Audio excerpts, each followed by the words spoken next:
Banyak yang berhenti sampai hijrah secara fisik. Banyak yang berhenti sampai pada titik hijrah dengan penampilan. Hijrah dengan kostum, dengan janggut, cingkrang misalnya, hijab. Lalu dia tidak lanjutkan ke anak tangga berikutnya.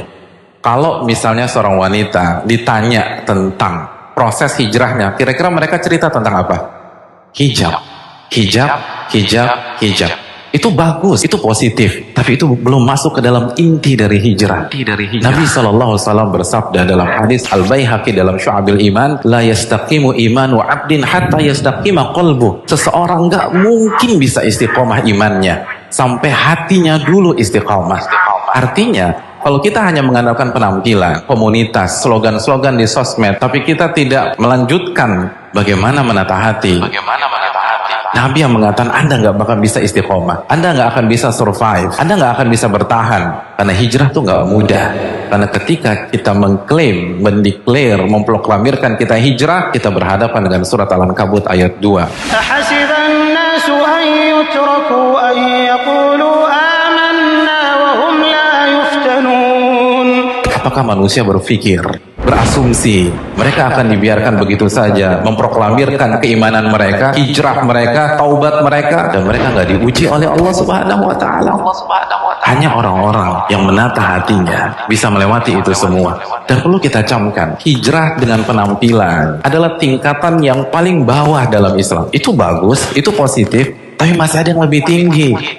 Makanya kita tahu surat Al-Hujurat ayat 14 bagaimana ada sebagian orang-orang Badui mengatakan kami beriman. Qalatil a'rabu amanna. Langsung dijawab oleh Allah, qul lam tu'minu walakin qulu aslamna. Kalian tuh belum beriman. Kalian baru menjalankan Islam yang zahir-zahir saja. Makanya kelanjutannya apa? Walamma yadkhul imanu fi qulubikum. Dan iman belum masuk ke dalam hati kalian. Ini baru tingkatan Islam, artinya amalan-amalan zahir. Jadi sangat lucu sekali, ada orang sombong dengan hijabnya, ada yang sombong dengan jenggotnya, dengan cingkrangnya. Itu bagus, tapi Anda baru di grade yang paling bawah. Anda belum naik. Allah yang mengatakan iman belum masuk ke dalam hati kalian. Makanya kan ketika Allah berbicara tentang libas, tentang pakaian, tentang hijab dalam surat Al-A'raf ayat 26, apa kata Allah Subhanahu wa taala? Ya bani Adam qad anzalna 'alaikum libasan yuwari sawatikum wa risha.